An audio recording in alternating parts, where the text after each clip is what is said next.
তাহলে আমরা কি করতে পারি?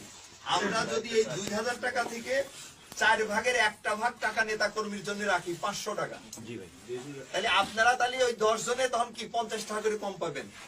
200 টাকা 150 করে নিবেন ঘরে।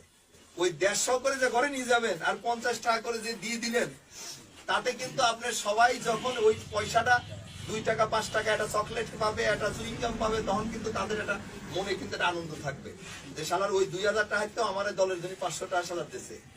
তাহলে কিন্তু খুশি হবে নেতা করবে, তখন আল্লাহও খুশি হবে।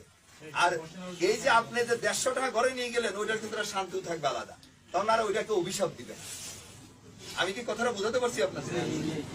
সেটা আমার কথা হাট বাজার, ওএমএস ডিলার হোক, খাদ্য বান্ধবের ডিলার হোক, ওই আপনার মাছ চাষ করাতে হোক, কোন টেন্ডারের থেকেও যে যেটা করবে, এটা কিন্তু স্পষ্ট মেসেজ আমাদের। কে কি করলো আমি জানি না, আমার দলের নেতা কর্মী যদি কেউ এটা না করে, ওই 90 জনের সাথে কিন্তু আমি ঘোষণা দিয়ে ওই 10 জনের বিরুদ্ধে নামবো। ভোটের কাজ হলো অংশীদারিত্বমূলক, সে অর্থনৈতিক কাজ হোক আর রাজনৈতিক কাজ সব এরকম হবে, অংশীদারিত্বমূলক। আমি কিন্তু তখন ওই 90 জনের কাতারে যায় তখন কিন্তু বিদ্রোহ করবো আপনাদের সাথে। এই জন্য আমি, এবং আপনারা তো সংখ্যায় কিন্তু পারবেন না আমাদের সাথে, কারণ আমরা তো 90 জন, আপনারা তো 10 জন। একটা এমন